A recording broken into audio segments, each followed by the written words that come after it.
je travaille en gros peignoir rose, comme tu peux le voir sur les images fournies ci-dessus ou ci-dessous. Bon, d'habitude, je sors la caméra dans les jours où je suis apprêtée, parce que j'aime bien jouer avec mon style et mon image, et que ça fait partie de mon branding. Mais aujourd'hui, je me suis dit, et si tu montrais aussi cet autre aspect ? Parce que finalement, comment est-ce qu'on peut s'attendre à ce que les personnes qui nous suivent s'identifient si on leur dissimule l'autre facette de la pièce ? Je suis sûre qu'ici, on est plein à travailler en pyjama ou en tenue confortable. Ça fait partie des privilèges à travailler chez soi. Et ton tunnel de vente n'aura pas moins de valeur si t'es en pilou-pilou que si tu le construis en costard 3 pièces. Tes contenus non plus, tes produits non plus. Pourtant, je suis la première à dire que ta tenue, elle envoie un message et que c'est un vrai sujet qui peut changer beaucoup de choses pour toi. La première à te dire que tu vas te sentir différemment si tu es intentionnel dans tes choix d'apparence. Mais ça ne veut pas dire que tout le monde, tout le temps, doit être tiré à 4 épingles et au must de son originalité. Ça ne veut pas dire que moi, je suis H24 en petit pantalon semi-froissé en cuir végan customisé par mes soins. Je choisis mes contextes, je choisis mes moments. Prendre soin de son apparence, ça ne veut pas dire être dans une pression constante et entretenir la honte de son état naturel.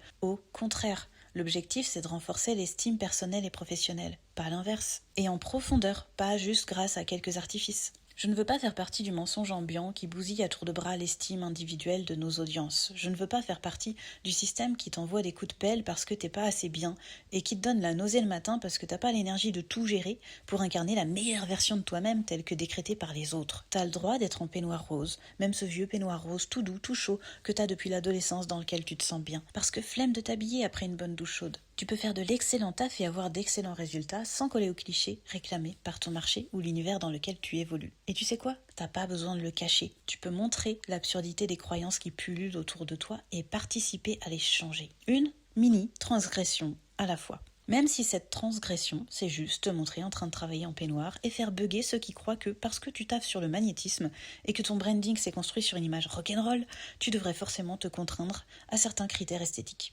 J'adore me saper, j'adore la sensation que ça procure de travailler mon image personnelle. Et oui, j'adore aussi tout ce qui est un peu rock, gothique avec des chaînes et du cuir. Mais je ne perds rien de ma valeur quand je sors de tout ça. Je peux être magnétique en tenue de jardinage et même toute nue si je veux. N'en déplaise aux clichés de la girl boss bien propre sur elle. Ah, et j'oubliais, c'est pas parce que je fais ce message aujourd'hui que demain je vais pas réapparaître en petite jupe, eyeliner et gloss effet mouillé. En fait, je suis pas ta et je fais ce que je veux.